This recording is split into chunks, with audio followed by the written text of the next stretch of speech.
আমার কথা হচ্ছে দর্শককে কেন আমরা ভাবছি যে তাদেরকে যে কোনো কিছু একটা দিলেই হয়। তবে আপনি অভিনয় শিল্পী কিংবা মডেল কিংবা চিত্রশিল্পী, নাট্যকার আরও অনেক পরিচয়ের পাশাপাশি আমার জন্য অনেক বেশি ইন্সপিরেশনের কেন? কারণ উপস্থাপক হিসেবে আপনি আমাকে অনেক বেশি আকৃষ্ট করতেন। যখন আপনি বিপাশার অতিথি কিংবা ছোটখাটো আরও বিভিন্ন যেসব অনুষ্ঠানে আপনি উপস্থাপনা করেছেন।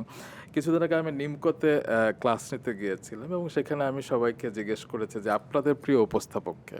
আপনি বিশ্বাস করবেন না সেখানে আ 80% বলেছে বিপাশা হায়াত। আমি না এক্সপেক্ট করিনি কারণ আমি উপস্থাপক হিসেবে জিজ্ঞেস করেছিলাম। তো আমি বললাম, "বিপাশা হায়াত?" বলে, "হ্যাঁ, উনার উপস্থাপনা এত বেশি ভালো লাগতো, আমরা মিস করি উনাকে।" এবং আপনি কখনো বলতেন না বিরতির সময় যে, "আমাদের সঙ্গেই থাকুন।"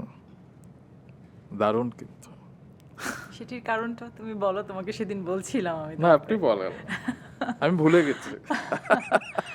এই যে বলেছেন তারা যে তাদের পছন্দের, তার কারণ আমি যদি জাস্ট নিজের ভাবনা থেকে কিছু জি, একটা ক্রিয়েট করি যে কেন জি। বললেন, কারণ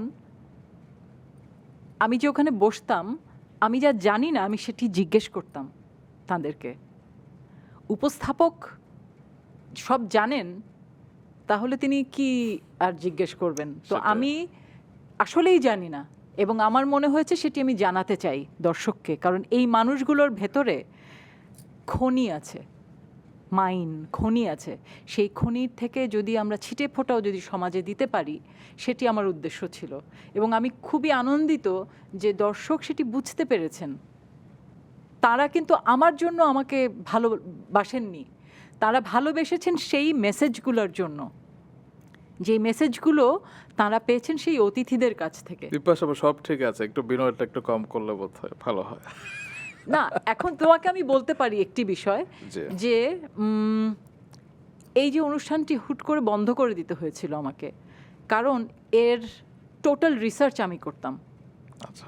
এবং সেটির জন্য আমাকে যে পরিমাণ পড়াশোনা করতে হয়েছে, তাদের তখন তো এত এক্সপোজার ছিল না, বাট তারপরেও তারা যেসব ইন্টারভিউ দিয়েছেন, জি, প্রতিটি মানুষ তাদের ইন্টারভিউগুলো জোগাড় করে, তারা যেসব মানুষের কথা বলেছেন যে তারা তাদের অনুপ্রেরণার উৎস, সেই মানুষগুলো সম্পর্কে কেন সেই অনুপ্রেরণার উৎস হয়েছেন, সেগুলো নিয়ে আমি গবেষণা করতাম আমার মতন করে, ক্ষুদ্র চেষ্টায়। এবং আমি নিজে প্রশ্ন তৈরি করতাম, এবং আমাকে শামীম শাহেদ আমাকে এই অনুষ্ঠানের জন্য আমন্ত্রণ জানিয়েছিল, পরবর্তীতে তারেক। আমরা আসলে একটি পরিবারের মতন করে অনুষ্ঠান করেছি। এবং আমি আরেকটি বিষয় মনে হয়েছে আমার সব সময়, যে এই যে টেলিভিশনের যে মাধ্যম, এই টেলিভিশন মাধ্যম, আমি অন্য মাধ্যমের কথা বলছি না, কারণ এই মাধ্যম সম্পর্কে আমি কিছুটা পড়াশোনা করেছি।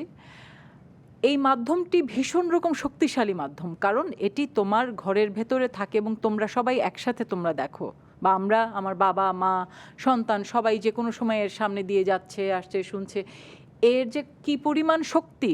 সুতরাং এর প্রতিটি সেকেন্ড আমরা যদি প্রপারলি ইউটিলাইজ না করি, তাহলে সেটির যে কনসিকুয়েন্সেস সেটিও কিন্তু ভয়াবহ।